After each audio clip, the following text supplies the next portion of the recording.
Então, boa noite a todos, mais uma vez. Para quem não me conhece, eu sou a Cris.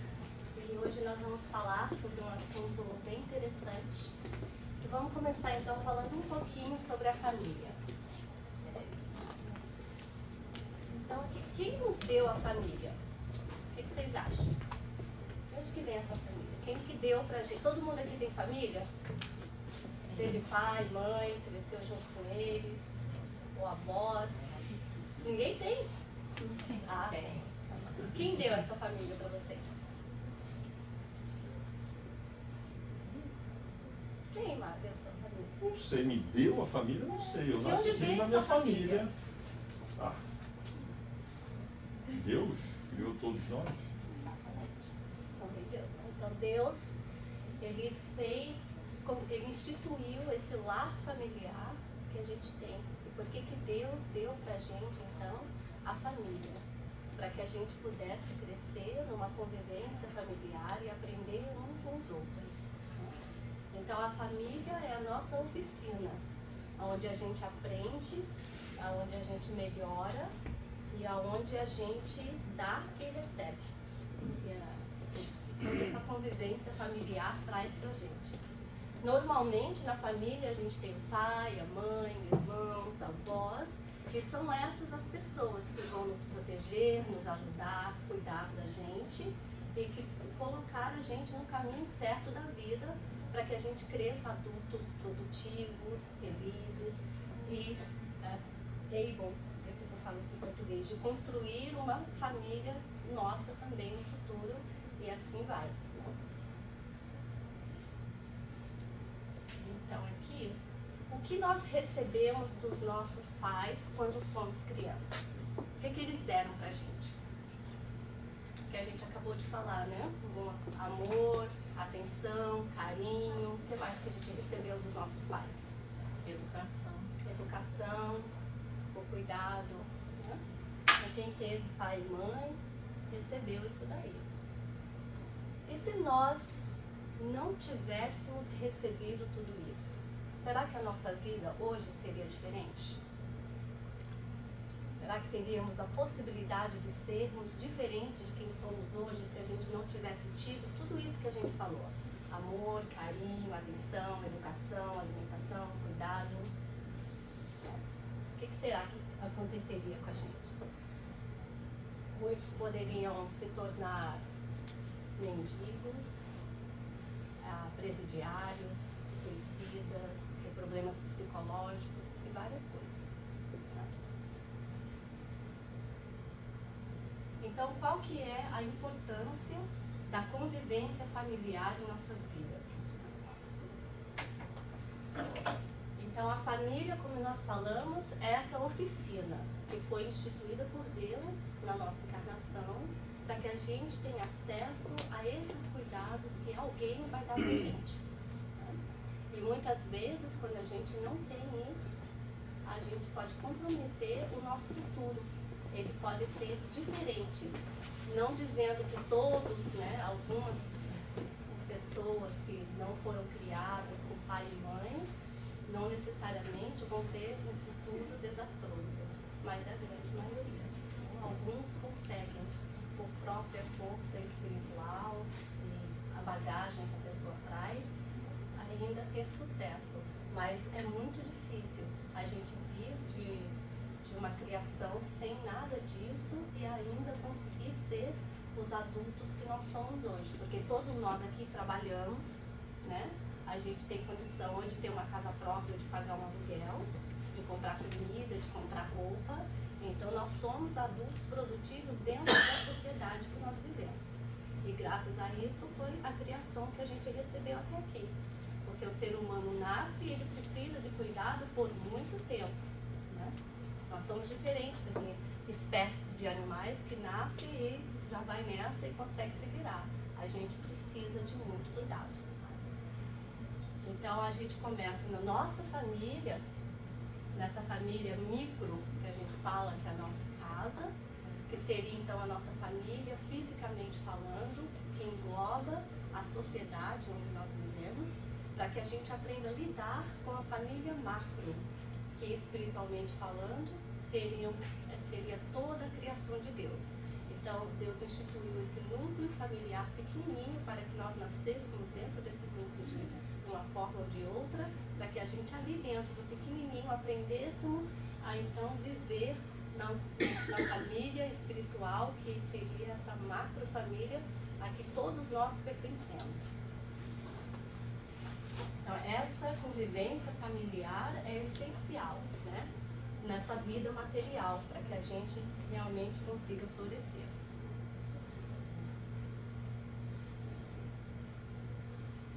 E quem são nossa família?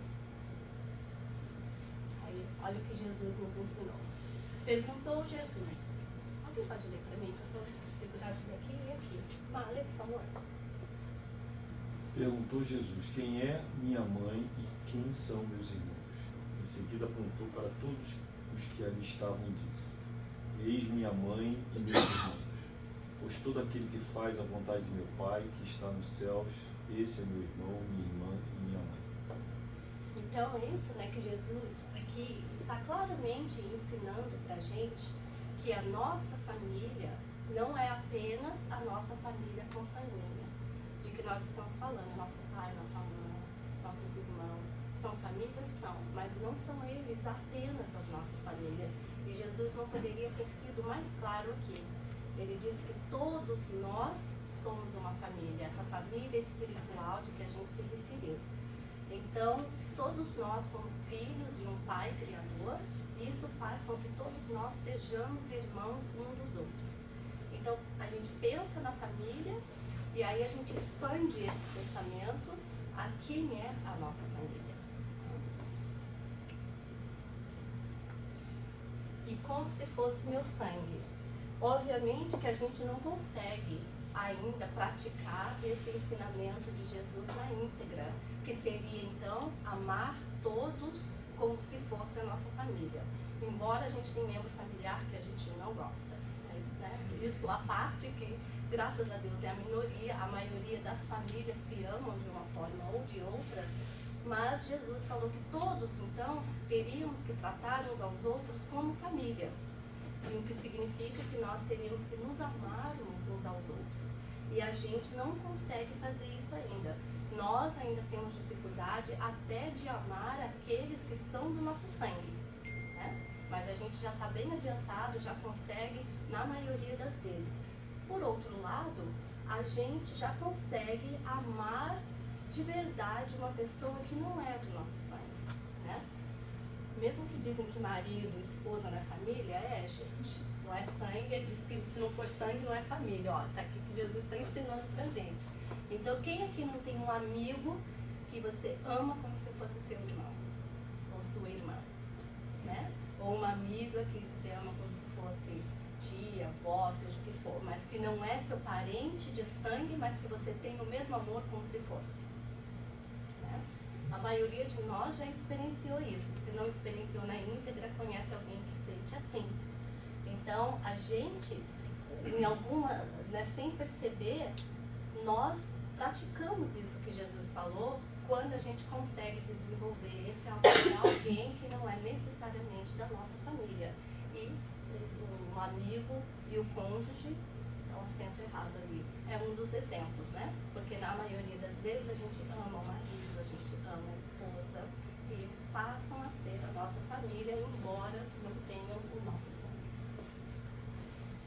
Então, com essas reflexões, entendendo a importância da família na nossa vida e quem são as pessoas que deveriam fazer parte dessa família, a gente começa a falar sobre o assunto da noite. Que o nosso tema, então, são filhos adotivos. Então, vamos começar só analisando umas estatísticas. Eu coloquei aqui umas estatísticas dos Estados Unidos, obviamente porque nós estamos aqui, e do Brasil, porque a maioria de nós vem de lá. Mas já vou falando de antemão que no Brasil é difícil encontrar estatística. Aqui você procura e aparece rapidamente. O Brasil não tem. Aí a gente vai falar um pouquinho porque essa dificuldade. Então, hoje aqui nos Estados Unidos, nós temos 428 mil crianças no sistema de foster care.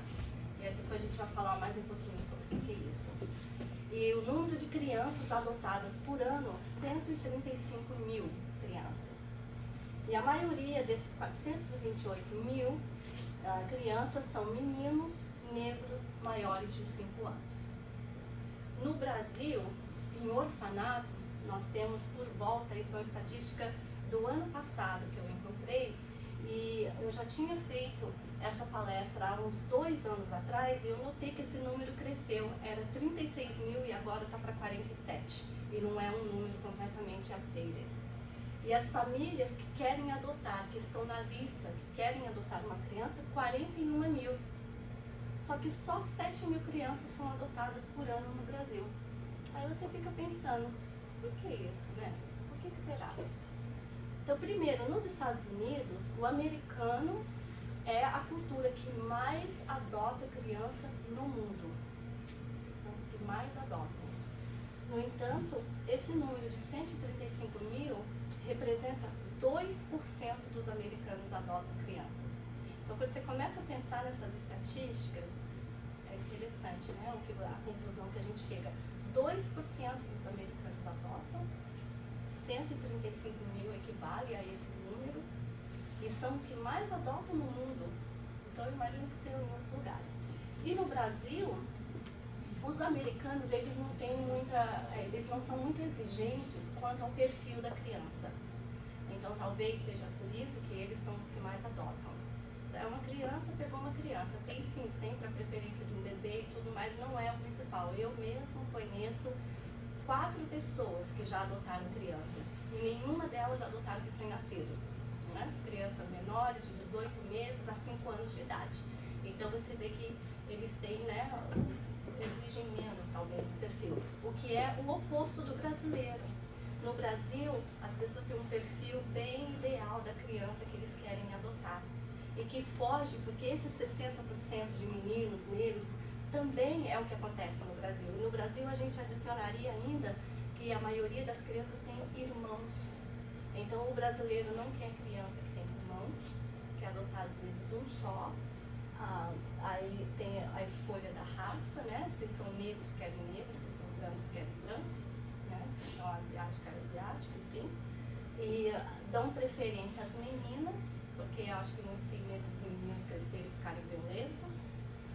E as crianças têm que ser bebezinho, tem que ser recém-nascido de preferência, ou então menos que 1 aninho. E aí você vê que são 60% das crianças não são isso, e por isso que embora 41 mil pessoas queiram adotar, só 7 realmente encontram a criança ideal para eles e adotam. Então essas estatísticas são bem interessantes. Agora, por que esse número, eu tenho certeza que é muito maior no Brasil, mas por que a gente não tem como realmente fazer essa estatística de uma maneira correta? Existe aqui um cadastro nacional das crianças que estão para ser adotadas no sistema. Até recentemente, saiu, não muito recentemente, few years maybe, tem um website que a gente pode ir aqui que chama heartgallery.com. Essa galeria, você pode clicar na cidade que você mora e tem todas as fotos das crianças que estão para ser adotadas, de todas as idades. Fotinho delas, perfil, quanto tempo, tudo falando sobre a criança. Então, foi um projeto que vários fotógrafos, né, se voluntariaram para fazer, de tirar fotos profissionais das crianças, escreverem perfil e postar nesse Heart Gallery. Então, nos Estados Unidos inteiro, você pode ir lá e clicar. San Diego, quem está lá? Los Angeles, enfim. Então, é de cidade o país inteiro. E no Brasil não existe um cadastro nacional.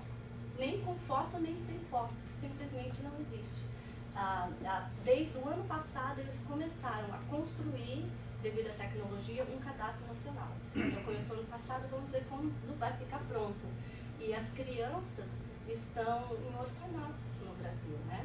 E muitos abrigos não têm espaço para todas as crianças. Então, essas crianças, embora precisem ser adotadas, estão negligenciadas e tudo isso, elas não estão dentro do abrigo para serem contadas, porque o abrigo não tem como colocar ali. Então, é um problema complexo. Esse é um número que se tem, mas imagine que ele é muito maior, mas a estatística de 47, 41 e 7 já nos dá uma ideia do que acontece, independente do número em si. Aí, os tipos de adoção. Então, de novo, aqui no Brasil e nos Estados Unidos. Nós temos 2 tipos de adoção que pode ser feita. A primeira, através do governo, isso para os Estados Unidos, ou então independente, né, através de um advogado. Então, no Brasil, como a gente falou, as crianças estão em abrigos, ou seja, orfanatos. E agora também, em 2016 ou 2017, teve um juiz que iniciou essa ideia de formar as famílias hospedeiras para essas crianças, que é o que nós temos hoje no sistema americano. Essas famílias hospedeiras, elas então dariam um lar temporário a essas crianças que deveriam estar no abrigo, mas não estão porque não tem espaço. Né? E aqui, nos Estados Unidos, todas as crianças, a gente não tem orfanato. Nós temos, sim, algumas casas que a gente poderia chamar de abrigo, que é mais para ou crianças com algum problema psicológico, aí elas estão lá mais por esse motivo.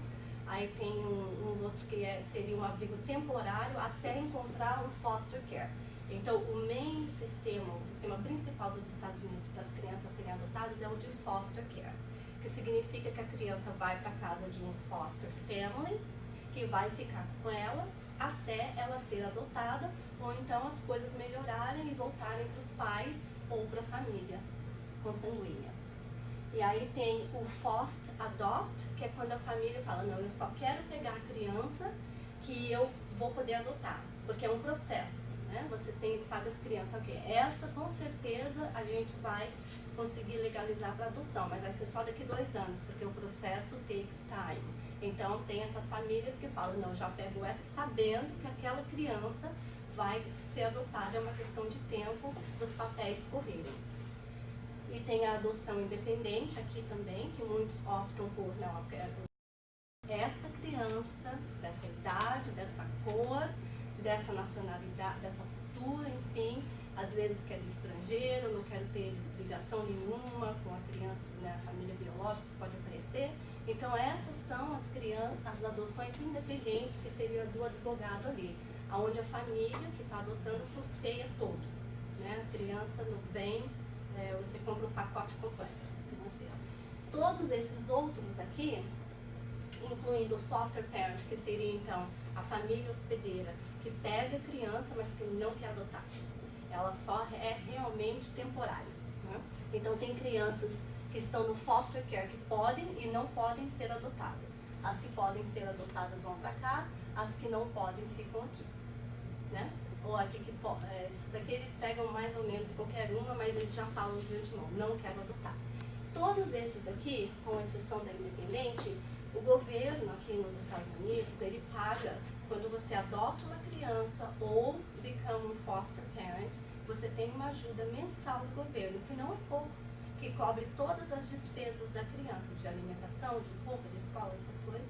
E também tem o medical, né, que é assistência médica, até eles fazerem 21 anos de idade. Então, quando você adota a criança, ela vem com essa ajuda já do governo para você conseguir. Por quê? No Brasil e aqui, no Brasil, aqui a partir de 21 anos de idade, você pode ser casado ou solteiro, homem ou mulher, e a partir dos 21 anos de idade, com a situação financeira mínima, você pode adotar uma criança. No Brasil, a partir de 18 anos. Imagina. Só que, no Brasil, ainda bem que colocaram essa cláusula. Você tem que ser 16 anos mais velho do que a criança.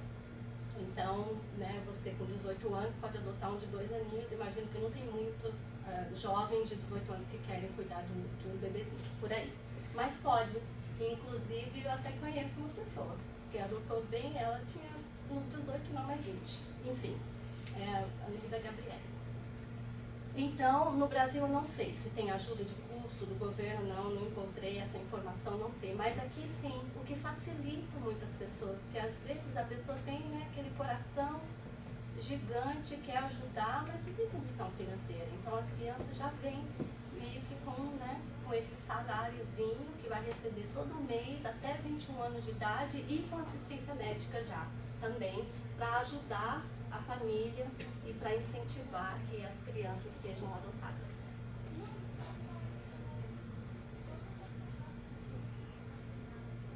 Mas elas fazem 18 anos. E isso é aqui e no Brasil. Quando elas estão no abrigo, né, no orfanato, ou aqui no foster care, o dia que completa 18 anos, elas precisam sair.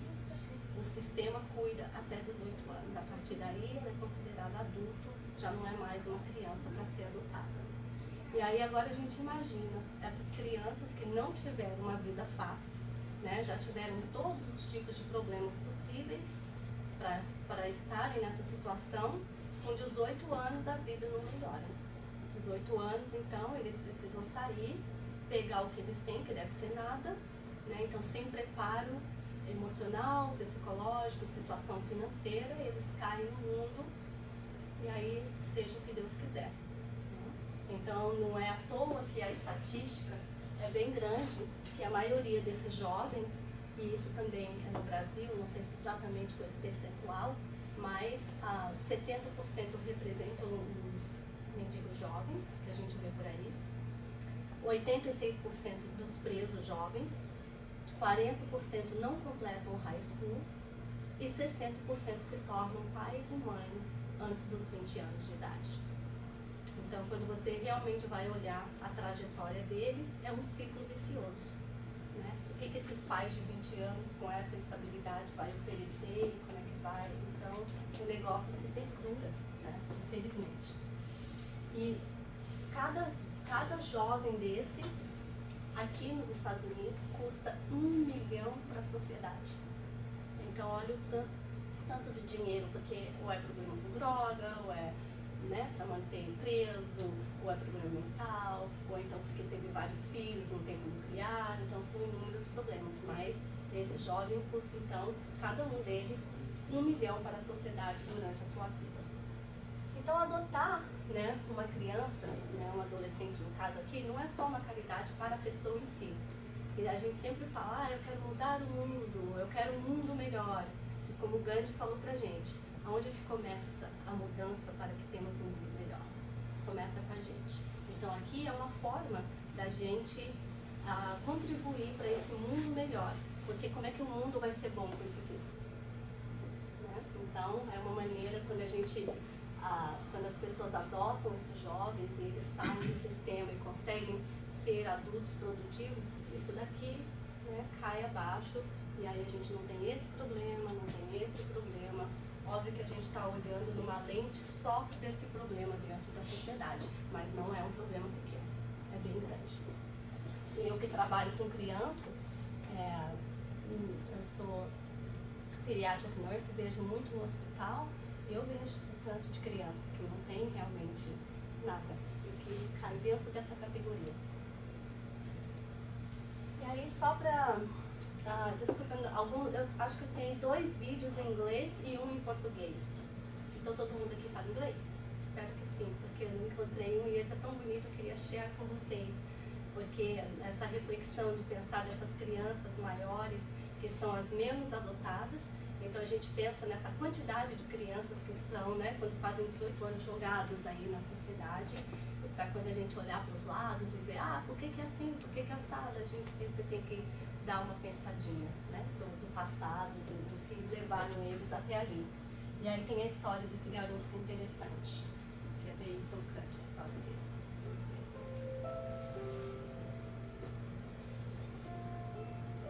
I was born and raised in California. I got mixed up in some bad stuff, drugs and alcohol and gangs, kind of were my family. And at 13, I was kicked out. I lived in a camper and I slept in a cabinet. It was a bad situation. It was in my drug dealer's front yard, of course. So my parents were strung out on meth and smoking pot and a bunch of other drugs and drinking and fighting all the time, and I was being watched all the time and drug tested twice a week, so they got irritable and more abusive, and my father and I got into many fights. They both started beating me up pretty bad. I left with a busted lip, my eye was blackened, and my stepmom broke a couple of my ribs by kicking them in. It was about 6 months before my 16th birthday when I first got to know Christ. the director approached me and said that I could stay. I held my composure and I didn't cry, but I wanted to do a backflip. It was weird to see people that cared and they showed they cared. They didn't just say it. After a month or two of seeing these genuine people, I was a new person. We found out that we would be able to come in, support Hillcrest, not only financially, but also have one of the children over to our home. They recommend 1 weekend a month, as well as the holidays. I walked into the front doors and I hear, oh, there's Dakota. And I looked around and there was this guy standing in front of me and he's like, hi, I'm Jonathan Jones and we've been set up to be your host family. He was totally blown off guard by it because, again, it really wasn't planned. And she just gave me the biggest hug. And it was weird. I just, I'd never experienced that. She just immediately showed me this love that I didn't get. It all just fell into It place. was divinely inspired. I really believe that. And they just totally accepted me, which was a shocker. I never expected them to just take me as I was. We were so glad to hear his story, even though it was a tough one to hear, because we knew that this kid really wanted to connect with us. Yes, that was in October, November. And now he's our And son. then in June, the adoption became final, and now it's almost been a year since then. I'm blessed to have them. I mean, that's not even the right word. I love them so much. They love me so much. He has poured into us and fed us just as much as we feel like we have him. So to us, it was a match that was just meant to be made. Had I not gotten into Hillcrest, I probably would be in jail or dead. That's the hard, cold truth.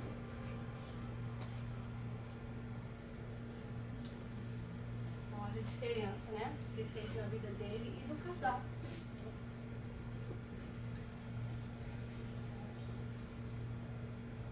Quando se está pronto para adotar. Então é legal a gente, né, entender tudo isso. Muitos de nós, a gente fica tocado quando a gente vê a estatística, quando a gente assiste alguns vídeos. Aí, às vezes a gente fala, vou sair daqui, vou adotar amanhã, estou pronto. Então, por isso que eu trouxe esse slide. Não discourage, né, at all, né? Mas só que é importante a gente ter o sentimento de adotar. Não pode ser outro senão o amor. Todos que estejam prontos para adotar uma criança precisam fazer essa reflexão individual de qual é o sentimento que está movendo dentro do seu coração que te fez decidir adotar uma criança. E por que a gente fala isso? Problemas de fertilidade. Muitos casais que não podem ter filhos biológicos querem adotar uma criança. É ótimo isso, né? Porque vai ser aquela troca, um ajuda o outro. Porque o casal também está precisando de alguém para dar amor e também recebe amor, enfim.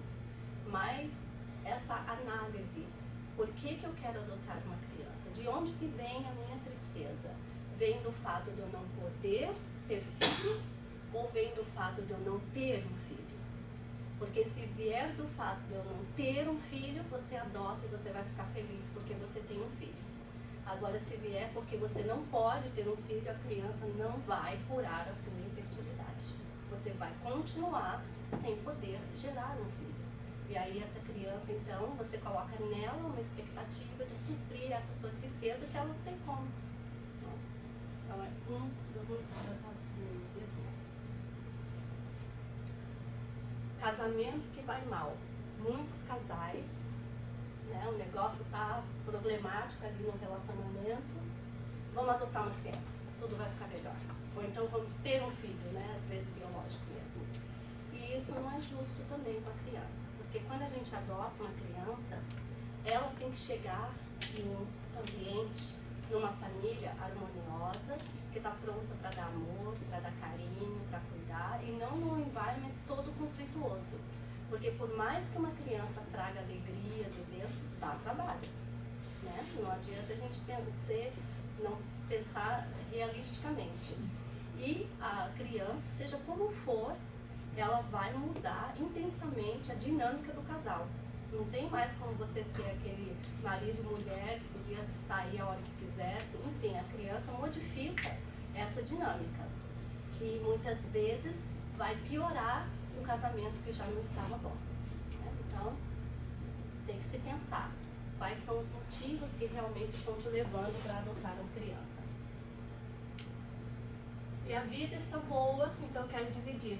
Então, a situação financeira ficou ali ótima, você está ali meio que sobrando, aí você é uma pessoa boa e fala, ó, quero dividir, vou adotar aí 5 crianças que eu tenho condições de dar tudo para ela e vou trazer para cá e vai ser tudo lindo. Sim, claro que as crianças que estão, né, procurando uma família precisam de toda assistência, mas do que elas mais precisam? É do amor.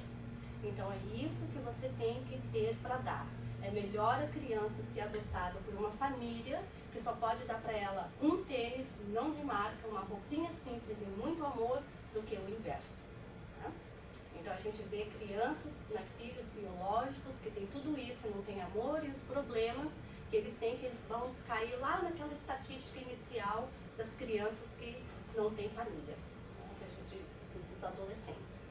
Então, se a vida está boa e você quer dividir, adote uma criança à distância, manda o dinheiro que vai contribuir para educação, alimentação, seja o que for que a criança precisa. Mas para trazer para dentro da tua casa, para o teu lar, tem que ter amor. Você tem que conseguir fazer com que o sentimento que você quer dar é o amor, porque é esse sentimento que vai fazer tudo dar certo. E quando a gente não pensa nisso, quando as pessoas não pensam nisso, o que você faz ao invés de você estar ajudando a criança? As pessoas fazem com que aumente esse número de crianças devolvidas, que é altíssimo, principalmente no Brasil.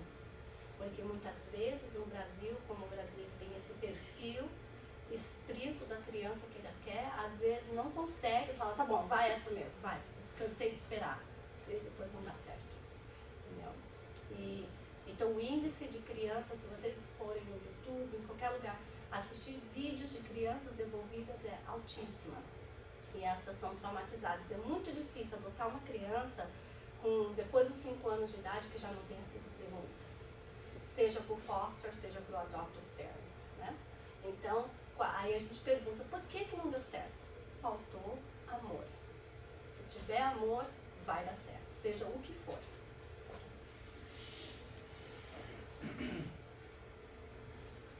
E também essa consciência de que a criança vem com cicatrizes de um passado dolorido e elas sempre vão estar lá.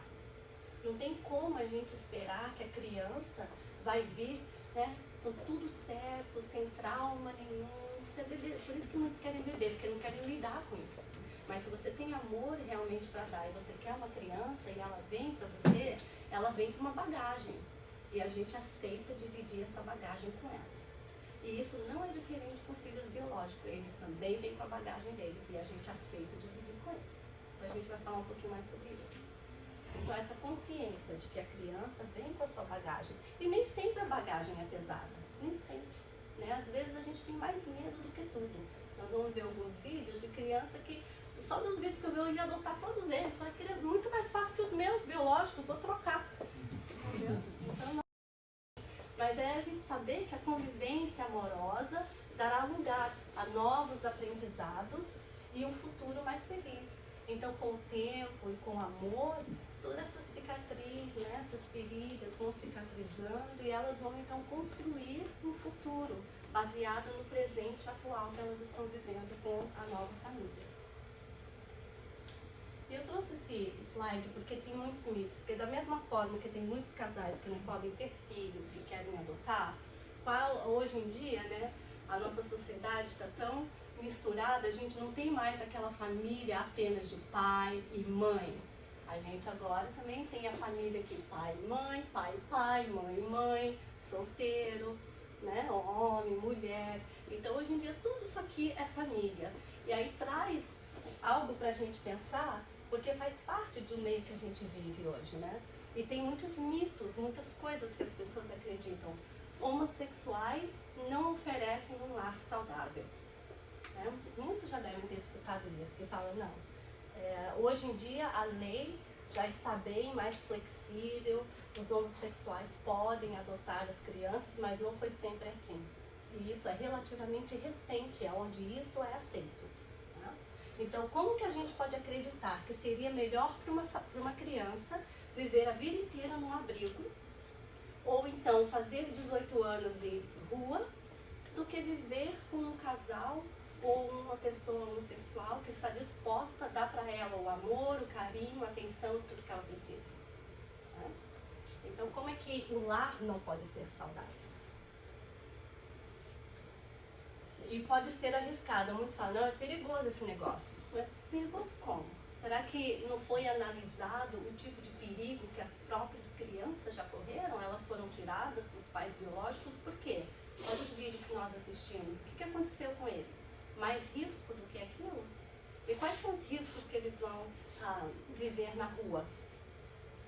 Então, será que tem realmente risco de viver num lar de um homossexual, de novo, que quer amar a criança, que quer cuidar dela?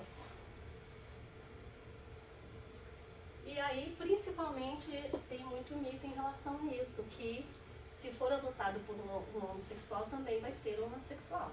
Então, primeiramente, a gente sabe que as estatísticas de pessoas homossexuais vêm de lares heterossexuais. Essa é a grande maioria esmagadora. Então, será que a gente pode pensar que os casais heterossexuais estão influenciando os filhos a serem homossexuais? Claro que não. E nem vice-versa. Né? Então, não existe. A gente precisa, então, a sociedade precisa... aquele que tem amor para dar, que dê. E é algo da sociedade que, graças a Deus, eu pelo menos tenho essa impressão de que está muito mais compreensiva em relação a isso, e não tem esse sentimento, né, tolo e preconceituoso, e que hoje aceita muito mais. E que sim, quanto mais casais homossexuais e homossexuais a gente tiver no mundo, eles não podem ter filhos biológicos, e a tendência é que eles queiram adotar. Né? E que se for para amar a criança como ela precisa ser amada, que assim seja. O que não importa a orientação sexual, o que importa é o cuidado e o amor que as crianças vão receber. E aí, como a gente trouxe esse slide, porque tem muita falação em relação a isso, eu quero mostrar esse vídeo para vocês. I was the youngest of 10 kids. One of the memories was our biological father holding a gun to our head and saying, "Which kid do you want to shoot first?" And they would laugh. So the abuse was bad. It was bad. Not only physical, but sexual abuse. And then my parents died when I was 10. To me, it was the greatest gift I thought I could ever have.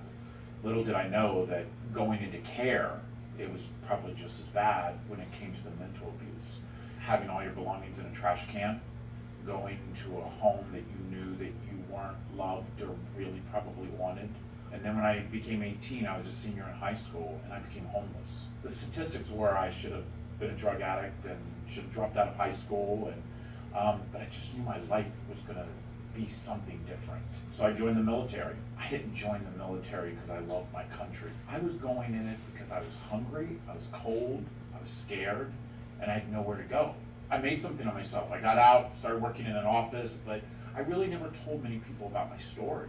And then I met Reese. We had a beautiful home and an amazing relationship, but I wanted to be a dad. If you were gay, there was two things that you knew wasn't going to happen. You weren't going to be a parent, and you weren't going to get married. Well, we were seeing on the horizon marriage was happening. And we decided that we were going to adopt overseas. And Reese looked at me and said, "Now explain to me again why we're not adopting locally in foster care when we do this." He said, "Do you realize how many kids you're doing a disservice to by not telling your story?"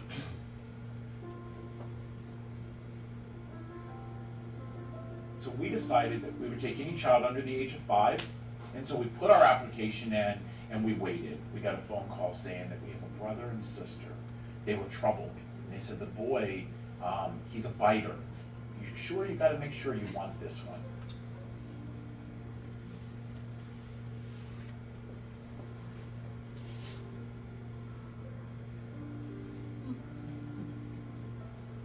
All 4 of them arrived in our home trash bags. I was absolutely shocked that after all of these years since I had been in the system carrying a trash bag, these kids carrying a trash bag. What are we not doing to change this? Want this in there? We then started working on being a family of 6, and we filed adoption for all 4 kids. And we went in for the fight, and it was a fight. We went to trial. We were told we were unfit because we were gay. We were told we were going to turn the boys gay. We were told that our house and our home was not fit because we were gay. The one thing that we did know is that they needed love.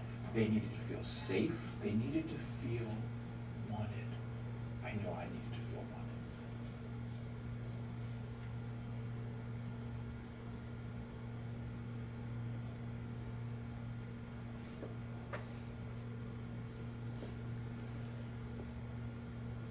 You know, to talk about it now, I didn't realize I needed to feel wanted. But we talk about what it's like having 2 white dads, and they don't really care what the color of our skin is. I can't tell them what it's like to be black. I can't tell them what it's like to be gay. Even I'm gay, and I don't know how to explain that. All I can tell them is how to be a good person, how to love, how to respect each other. To me, that's what's important. I came outside and I saw 2 baby goats. We found out that Makai had severe alcohol fetal syndrome. It was daily that Reese was having to go to school because of Makai. And finally one day he was reading a book, and it said that if you raise a child with alcohol fetal around water and animals, that it could help their frontal lobe. And the next thing you know, we bought a farm. Callie, Oreo, peanut butter, and Lizzie. 3 years ago, we came into this home and Makai was just getting by. Now Makai is so different. Makai's a chicken whisperer, and he always normally has a chicken under his arm. And my husband only walks to the bus stop for him to get on the bus. And he stays all day at school, and my husband doesn't have to go to the school any longer and sit with him. Do you have a vocabulary test tomorrow? We did not purposely. No vocabulary test. See, I'm really hoping that one day someone is going to look at me and say, you know what, Rob? We're going to ban trash bags from ever being given to a child in foster care. So we decided that we were going to put some cases together, and we were going to give some local foster children a case. Then they'll take their blanket, they'll put the blanket in the case.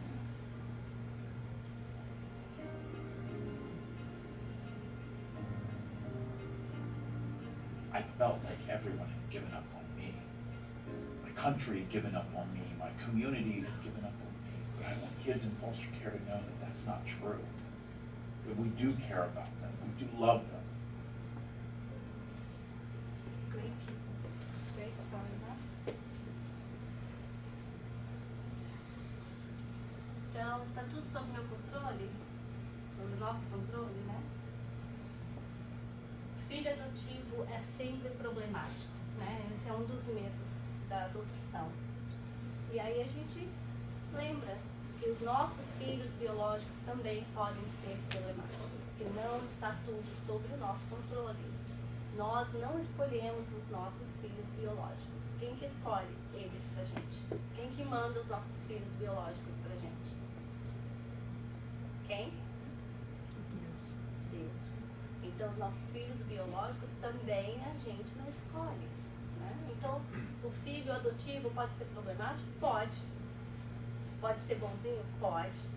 E o filho biológico pode ser problemático? Pode. Pode ser bonzinho? Também pode. No difference, né?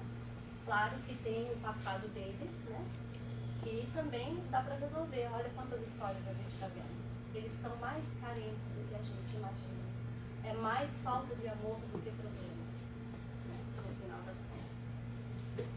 A genética decide a qualidade e defeitos morais da criança. Muitos têm medo. Falar, não, vai que o pai e a mãe é uma coisa ruim, eu vou adotar pequenininho, depois quando crescer vai ser problema, vai, né, ser assassino, sei lá o que vai virar. O que a gente sabe sobre isso na doutrina espírita? Que o que marca a nossa característica moral é a nossa bagagem espiritual. A genética simplesmente nos dá a aparência. Né? E quem quer gerar um filho porque eu quero que ele seja perfeito, boa sorte. Pode ser que você consiga, pode ser que não. Agora, quem quer um que seja a sua cara, boa sorte. Porque às vezes eles não parecem com você. Vai parecer com a avó, com o tio, sei lá. Né? Então a gente não tem esse controle. Então o caráter da criança não é formado pela genética dos pais que o geraram, e sim pela sua bagagem espiritual, que é altamente moldável por essa encarnação, por a experiência dessa vida, pela educação e o amor que eles vão receber. Então, escolhemos os nossos filhos biológicos, é o que nós já falamos. Não. Né? Deus envia pra gente o filho que nós precisamos ter. E somos os pais a quem precisa da gente. E isso vale para os filhos biológicos e para os filhos adotivos. Então, eles também. Vocês acham que essas quatro crianças e aquele menino do vídeo caíram por acaso na vida desses pais adotivos? É muita inocência a gente achar que foi por acaso. É óbvio que eles estavam ligados, né? Por uma razão ou outra. Foram enviados por Deus para eles. Da mesma forma, e Deus sabe aonde e quem a gente precisa estar. Né? Estar perto. Então, na visão espírita, o laço espiritual, então sempre haverá um laço espiritual entre o filho biológico e o filho adotivo. E tanto um ou outro pode ser que nunca tenham sido os nossos filhos em outras vidas. Pode ser que essa vai ser a primeira experiência. É a primeira vez que esse filho adotivo vai ser meu filho e esse biológico também. Mas o laço espiritual sempre vai existir. A gente se encontra com as pessoas e nunca por acaso. Principalmente quando vem para fazer parte da nossa família. Porque Deus que criou a família. Então, quando a família é ali instituída de uma forma ou de outra, biológico ou não, ou adotando, faz parte da sua família e tem uma razão de ser e foi planejado. E o laço espiritual, então, está ali, presente. E sempre essas experiências de um para os outros vão trazer para a gente essa oportunidade de aprendizado mútuo. Você viu que a mãe do primeiro menino falou? Que ele tinha trazido para eles tanto quanto eles davam para o garoto. Então é aquela via dupla, você dá e você recebe. E isso que nós falamos, os filhos, né, às vezes vão ser nossos filhos pela primeira vez. Então não importa, a gente tem que ter certeza de que Deus está no comando. Né, e não a gente, não está sob o nosso controle. E quando se a gente abrir o coração e estiver pronto para ajudar alguém, o resto Deus encaminha a criança certa, no momento certo da sua vida. Para que todos nós, inclusive a criança, tenhamos a experiência necessária. E para terminar, se desejamos um mundo melhor, a adoção é um caminho excepcional para vivenciarmos esse sentimento sublimado. Estou feliz daquele que já tem a capacidade de amar aqueles que precisam ser amados. Como nós falamos, deveria ser para todos nós, mas nem todos somos capazes, mas existem inúmeras maneiras de ajudar. Só pelo fato de a gente reconhecer a necessidade, talvez a gente ainda não esteja em condições o nosso coração ainda não é bom o suficiente, a gente ainda não tem amor o suficiente para dar para uma criança, mas se a gente aprender a pelo menos ter compaixão quando olhar um jovem na rua, quando um jovem, né, que virou um presidiário, seja o que for, e a gente ter essa compaixão de lembrar o que trouxe ele até ali, o que será a história dele. Tá? Isso já é pelo menos um pontinho para o nosso espírito que continua sempre na evolução. Né? Mas se a gente conseguir, para aqueles que já chegaram lá, como essas pessoas do vídeo aí, parabéns, né? Porque eles se tornam menos egoístas, todos nós, quando a gente aprende a dar esse amor que Jesus ensinou pra gente, a todos. Então a adoção é, sem sombra de dúvidas, algo tangível, algo que a gente pode fazer com as nossas mãos. Né? É um amor incondicional que você vai dar para uma pessoa, que você vai mudar o destino da vida dela, ali naquela encarnação. E todos nós cristãos que estamos aqui tantas vezes e aprendemos tanto, né? Que Jesus é nosso mestre, que ele é nosso guia e tudo. E está aí mais um ensinamento de Jesus para a gente tentar conquistar e fazer da melhor forma possível. Então, mesmo que a gente adote, talvez não tenha aquele amor incondicional para dar, porque muitas vezes a gente, nem todos os pais amam incondicionalmente os nossos filhos, é sempre aquela de fazer o nosso melhor, né? De dar o que a gente tem de melhor já tá bom, né? Então, quem quer amar não escolhe, ama a criança que precisa ser amada. E a adoção, então, não acontece através de uma iniciativa da criança, é uma iniciativa que o adulto tem que fazer e ir até ela, né? Ela não vai vir até você, mas, quem sabe, Deus que já preparou, já planejou o seu filho adotivo e ele está por aí. Você tem que ir lá encontrar. Tem que ir lá buscar. Então é isso. E aí tem o último vídeo para vocês verem, que esse é lindo, como os outros, e esse é em português. E eu acho que logo após esse vídeo a gente já pode ir para o trabalho do passe, porque já é bem inspirational e já vai acalmar a gente. E aí depois, se alguém tiver alguma dúvida, pergunta, como a gente passou um pouquinho, tá bem em cima do horário, para não terminar a reunião atrasada, a gente faz perguntas e respostas depois, se alguém tiver alguma dúvida, tá bom? Então vamos lá. Ah, eu queria adotar ele. Já foi adotado. Perdi. Ana e Nivaldo. Os dois, no segundo casamento, já com filhos adultos, queriam adotar uma criança. No abrigo, quando viram 5 irmãos, entre 1 e 7 anos, mudaram de ideia. 5? Você acha que a gente aguenta 5? Né? Bom, aí o pessoal lá do orfanato lá falou assim, não, vocês ficam uma semana para vocês verem, adaptação. Aí, pô, pegamos a eles. Eu falei, não, o cara que come 2, come 5. Quem vê essa turminha, devido às boas notas na escola, não imagina que há 3 anos os pais biológicos os deixaram trancados em casa e sumiram no mundo. Depois de uma semana, um vizinho encontrou o mais velho, hoje com 10 anos, tomando conta dos outros. Lá na outra casa eu não era feliz, aqui agora eu sou muito mais feliz. E aqui minha mãe deixa eu fazer o que eu quiser. E o que você quer fazer? Estudar e se formar. E ser alguém na vida.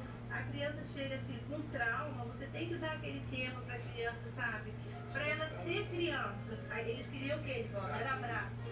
Toda hora abraço, né? Era abraço, abraço, abraço, abraço. Então o abraço para eles é muito importante. Esse contato físico para eles é o mais importante. E a partir daí, mesmo a criança tendo uma idade meio avançada, se você der o amor, você consegue. Foi o melhor presente que eu ganhei. A melhor coisa do mundo, né? Que uma criança da minha idade poderia ter. Adoption is actually the best you can do for a child. Because I got shelter, I'm in a safe place, and I get food every day. Have a permanent home that we don't have to leave and move to other homes and keep doing that.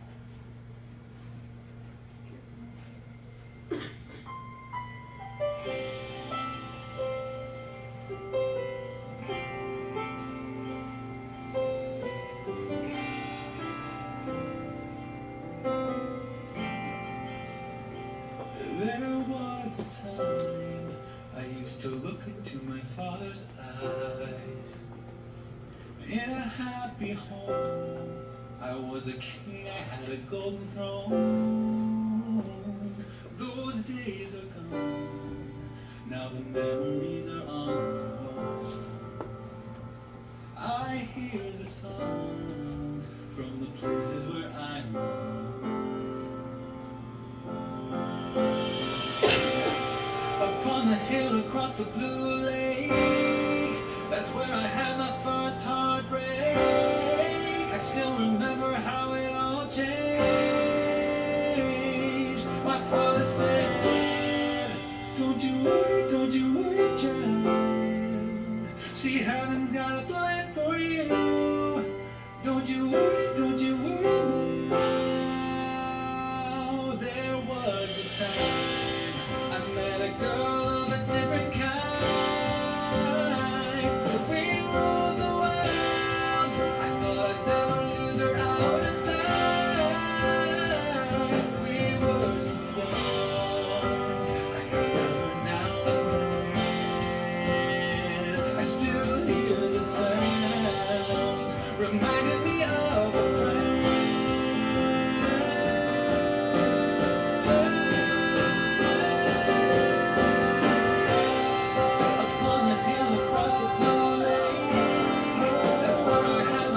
Don't you worry, child.